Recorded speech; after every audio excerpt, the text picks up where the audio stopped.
I've decided to get up at 5 a.m. tomorrow. I feel like I have been struggling to wake up in the mornings. I'm talking like alarm going off at 9:30 and being unable to get up. I think I've just been overly exhausted and out of routine, and I feel like the only way to knock myself back into routine is to really go hard and get up at 5 a.m. for a morning sunrise in Charleston. So that way I can maybe get up, you know, at a more decent hour, like 7:30, 8 o'clock. I will see you guys in the morning. A lot less alive Ellie. Really grumpy Ellie, actually. I hate this already. It's so early. And I was just up stressing about it the whole night. I'm so, I'm debating just, no, we're getting up. It was kind of like the night before Christmas where you can't sleep because you're just anticipating it, but worse. I don't feel cute right now. I will be back for you. If doing this doesn't jumpstart me back into getting up at a reasonable hour, I really don't know what will.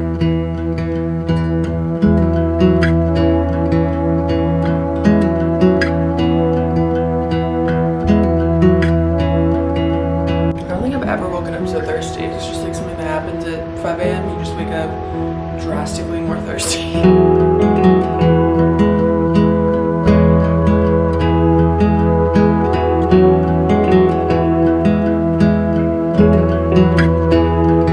I will say, I really don't like parking garages. My girls always have something with you. Alright, well, we made it to the car. Do you guys like this? This is new. Let's go get some coffee and head on over to my favorite beach in Charleston. Well, we have made it to Dunkin'. Could I please do a large iced coffee? And then could I do 2 pumps of pumpkin in that? I totally forgot that pumpkin drinks are back. Hello. I'm trying to document a early morning for myself. Perfect, thank you, have a good one. I had a camera filming that entire interaction and I got nervous and felt like I needed to justify it. Now I feel like it's weirder. Ooh, cheers everyone. Well, we have officially arrived at my favorite beach. It's taking a lot to get out of this warm car right now. Let's do the damn thing.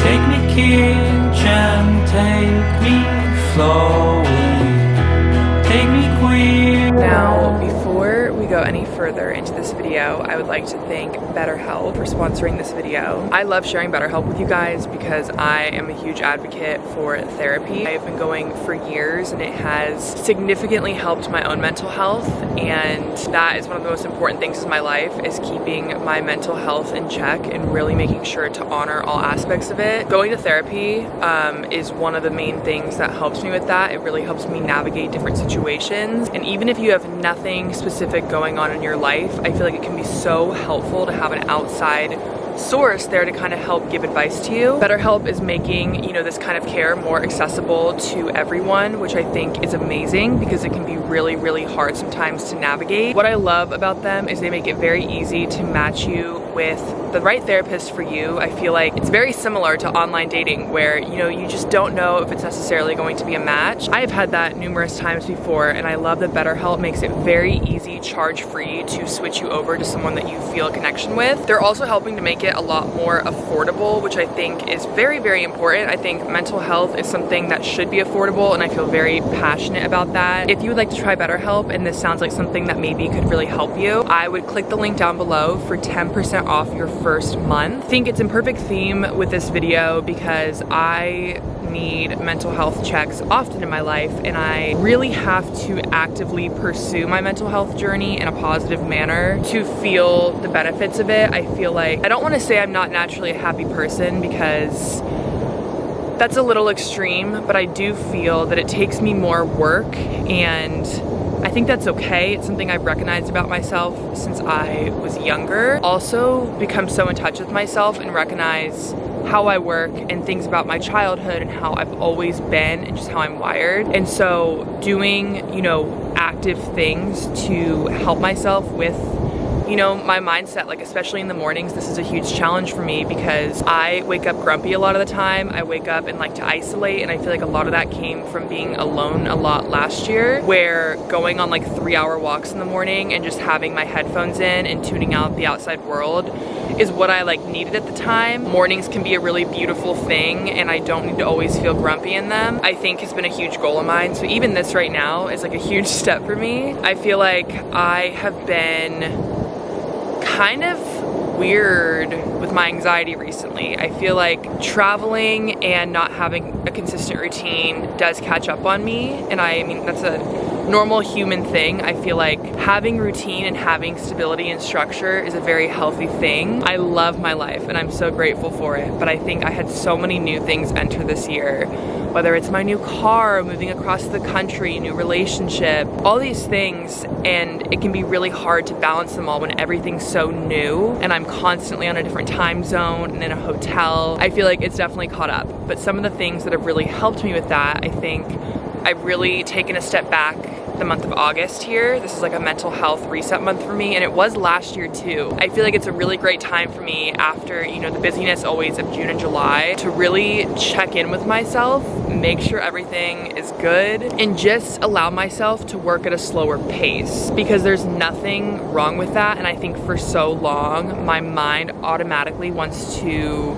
be doing the most, and it's been so trained since I've been traveling since I was 16 to always be needing some sort of like stimulation. But I think days and weeks, and especially months like August for me, are super important to remind myself that you don't always need that. One of the things that I started in July was reading, because I actually gave that up. I feel like once I went to online school, I feel like so much of my life since my sophomore year of high school is just being checked in online, whether that was school, social media, any sort of like stimulation was like the internet. I gave up volleyball, like things that were my outside source to kind of happiness and just like my focus. Anyways, I think I've really reflected in therapy recently that it's really important for me to still have those outside kind of hobbies and activities that are just completely offline. So reading for me was something I used to be so into, and I'm finally back into it, and this is now my third Colleen Hoover book.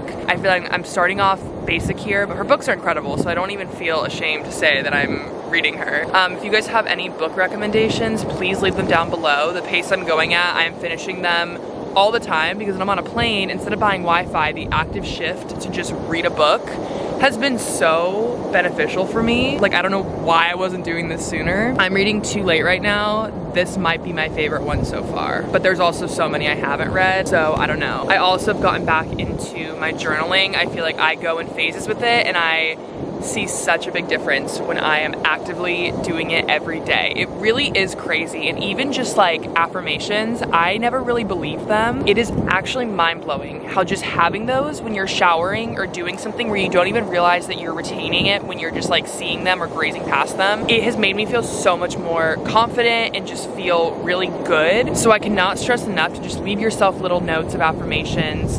Have them maybe as your wallpaper, random places where you're not even intentionally reading it, but it's more when you're like subconsciously it's there. It's crazy how much your subconscious mind picks up when you don't even realize it. It's actually mind-blowing to me. I feel like that has been a huge thing I've been grasping recently, is like even when you don't realize you're retaining something or consuming something, you are.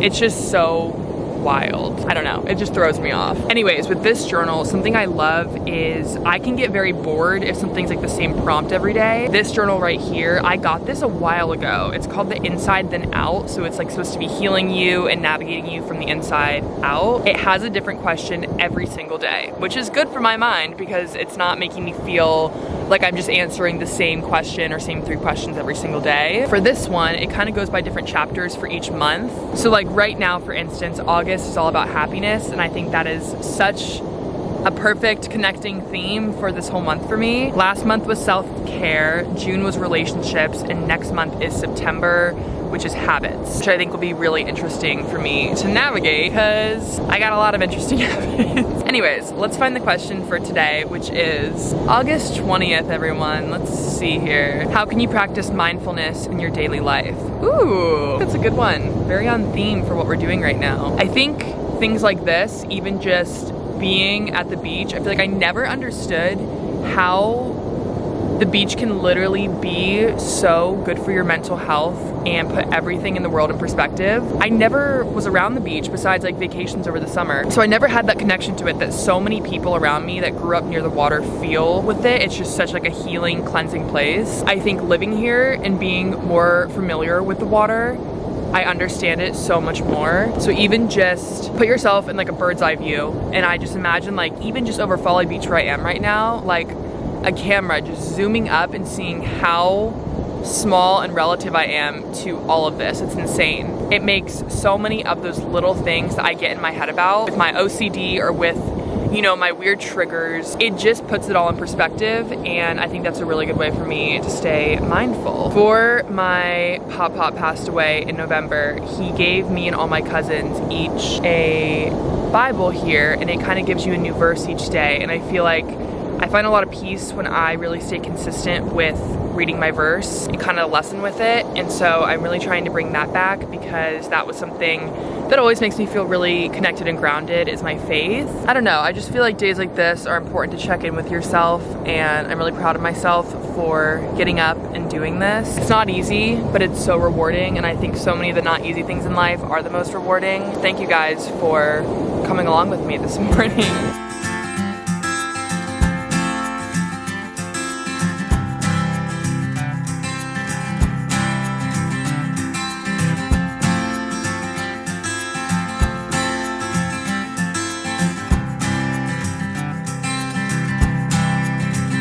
So I signed up for a Pilates class at 10:15. It's literally only 7:45, so it's weird because normally when I get up, I'm like racing to that class. So this feels very nice. I feel like I want to go find breakfast somewhere and see if it's like too busy, more like towards Folly Beach where there's like all the restaurants and stuff. So we might get food, we might make something. You know, we're just gonna see what happens. But let's see if we can locate any yummy food.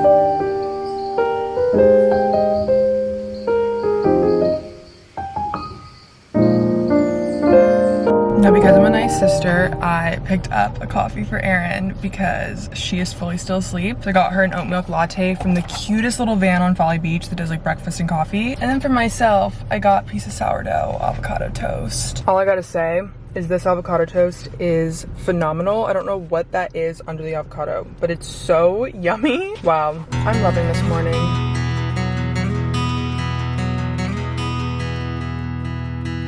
No, not to it. No, I don't need the trouble. I can't think straight, can't concentrate. Feels like I'm seeing double. You're on my mind, deep in my head. I think you're taking over me. Do you feel it now? What I told you about, do you feel it now?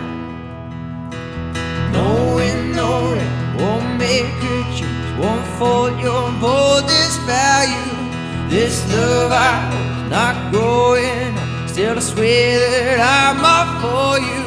Runs in our blood for better good.